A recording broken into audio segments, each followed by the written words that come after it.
We are in Lesson 10, Matthew chapters 24 and 25.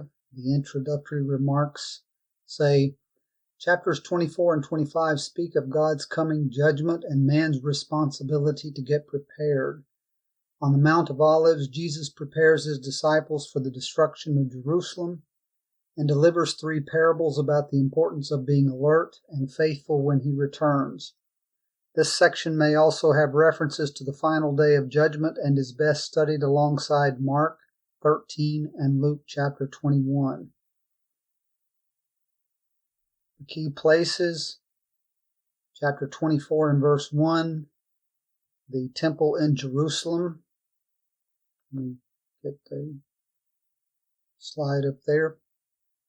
The Mount of Olives, chapter 24 and verse 3.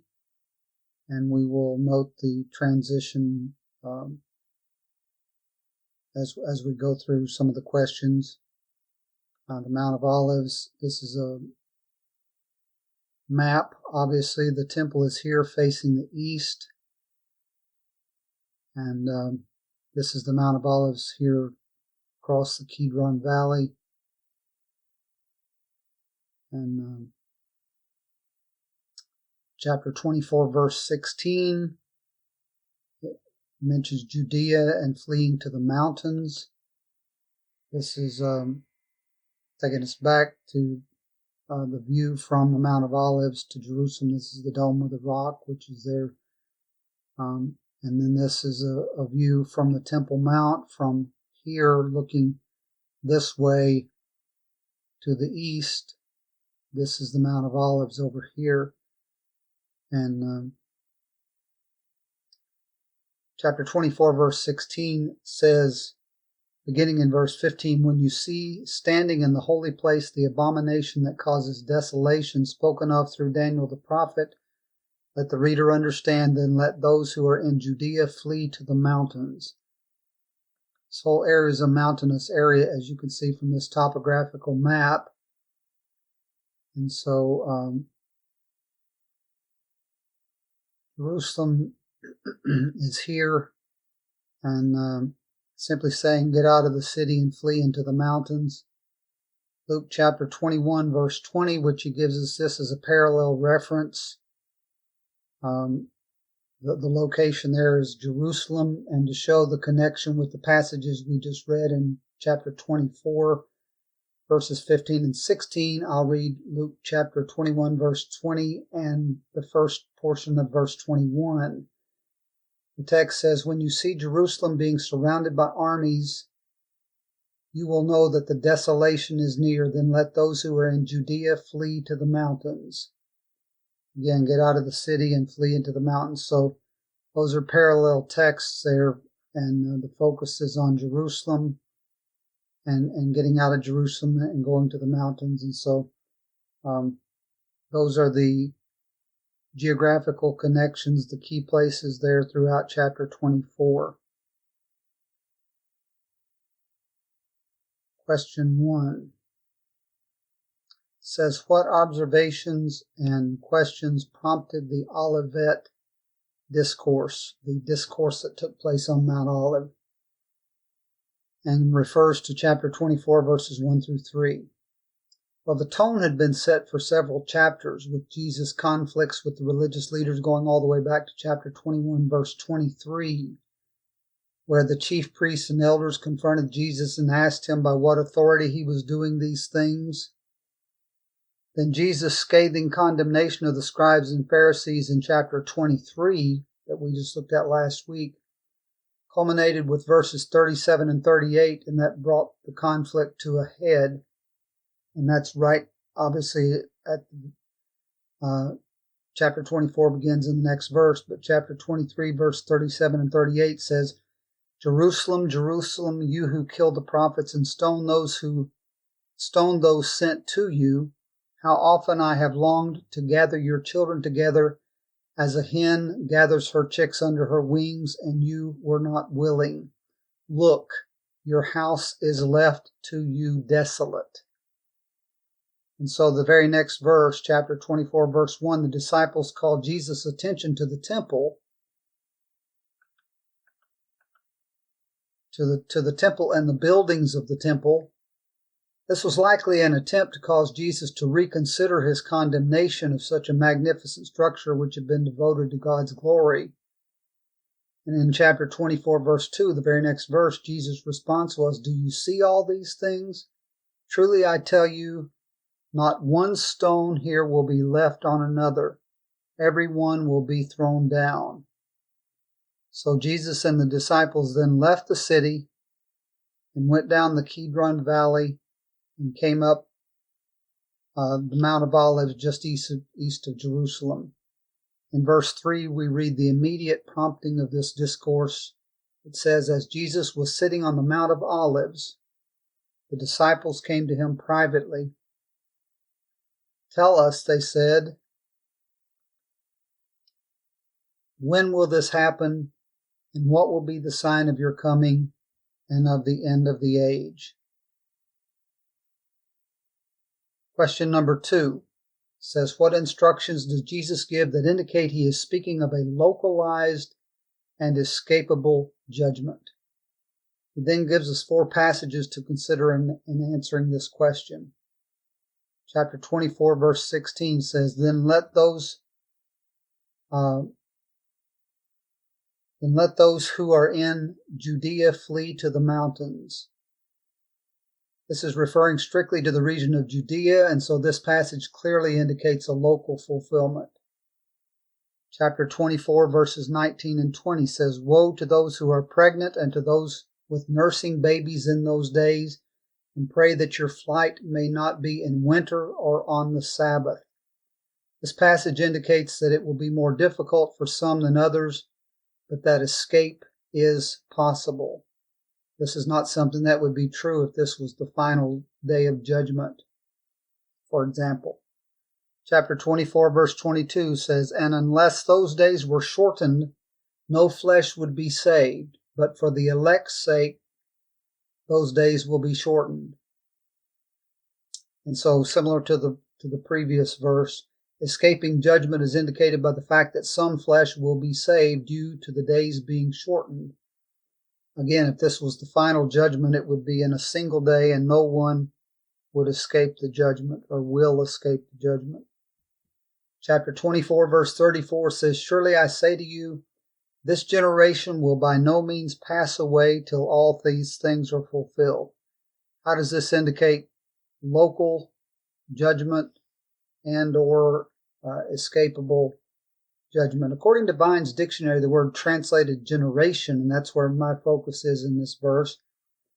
The word translated generation in this verse is a word which primarily signifies a begetting or birth, hence that which has been begotten, a family, or successive members of a genealogy. Vine goes on to say that the word refers to the whole multitude of people living at the same time, and especially of those of the Jewish race living at the same period. He then says, transferred from people to the time in which they lived, the word came to mean an age, that is, a period ordinarily occupied by each successive generation, say, of 30 or 40 years. Vine seems to indicate regarding chapter 24, verse 34, that the word is used of the people living at that same period of time. And in this way, it would appear to have a local fulfillment in mind. Question number 3. He says in chapter 24, verse 29, Jesus quotes from Ezekiel 32, verse 7. Based on the original context, does God sometimes use vivid, cosmic language to describe his judgment upon a single nation? Why does this matter? Chapter 24, verse 29 says, Immediately after the distress of those days, the sun will be darkened, and the moon will not give its light, the stars will fall from the sky, and the heavenly bodies will be shaken. Other Old Testament passages use similar language. For example, Isaiah 13, verse 10 says, The stars of heaven and their constellations will not give their light, the sun will be darkened and its going forth, and the moon will not cause its light to shine. Chapter 13, verse 1 of Isaiah makes it clear that this passage is talking about God's judgment on Babylon. Regarding the passage in Ezekiel 32 verse 7, the prophet is talking about judgment being brought upon Pharaoh, king of Egypt. So both of those instances are localized, if you will, or they refer to a specific location, a specific people, and not a universal judgment. And so again, the question was, does God sometimes use vivid, cosmic language to describe his judgment upon a single nation? Well, the answer is yes. And then he asks, why does this matter? It matters because a lot of people take this passage to refer to the end of all time and God's judgment upon the whole world. The context of this whole section of Scripture is talking about God's judgment, particularly upon the city of Jerusalem, upon the Jewish nation, in the not-so-distant future from the time Christ spoke these words. Question number 4 says, what major lesson in chapter 24, verse 42 through 51 should we learn? This passage begins by saying in verse 42, watch therefore, for you do not know what hour your Lord is coming. Jesus then talks about a servant becoming lazy when his master leaves. Talks about the need to be diligent because this servant doesn't know when his master is going to return. He could return at any moment and find the servant wasting time and resources. The lesson is that we need to be devoted to always doing good and right. We never know when the Lord is going to return, but we don't have to worry about that if all the time we are living the way we should be living. Question 5 says, when will Christians have to imitate the wise virgins and say no to the requests of others? Well, whenever someone asks us to do something that puts our soul in jeopardy. The foolish virgins asked the wise virgins to share their oil with them. If the wise virgins had done this, they would not have had enough for themselves. It would have put them at risk of not being able to do what they had prepared to do. Now, this may seem selfish, but this parable is about being spiritually prepared. We can't be spiritually prepared if we put our souls at risk every time someone pressures us to do something unwise.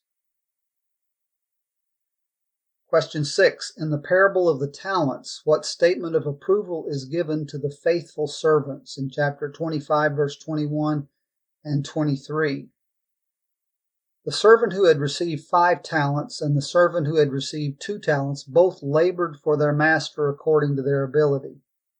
And so the same statement of approval was given to both men. Verses 21 and 23 say, to each of those men respectively, his Lord said to him, well done, good and faithful servant. You have been faithful over a few things. I will make you ruler over many things. Enter into the joy of your Lord. Question 7 says, what phrase is repeated in chapter 22, verse 13, chapter 24, verse 52, and chapter 25, verse 30? First, I'll note that there is no chapter 24, verse 52. Obviously, this was a typo, and he was referring to chapter 24, verse 51. But the phrase that's repeated in all 3 passages is the phrase, there will be weeping and gnashing of teeth. Question 8 says, what phrases in chapter 25, verse 31 through 46 indicate that Jesus is speaking about a universal judgment? I suppose verse 31 could seem to indicate a universal judgment. The text says, when the Son of Man comes in his glory and all the holy angels with him, then he will sit on the throne of his glory. This language doesn't seem terribly distinct from, for example, chapter 24, verses 30 and 31, and I believe that passage is talking about judgment on Jerusalem and the Jewish nation, not on the whole world. But verse 32 clearly indicates a universal judgment when Jesus says all the nations will be gathered before him, and it goes on to say he'll separate them on the right and on the left, and that clearly indicates, again, a universal judgment. Also, the phrases eternal punishment and eternal life in verse 46 indicate that this is speaking of the final universal, the final judgment, the universal final judgment. Application let me just say the final judgment in reflecting on that.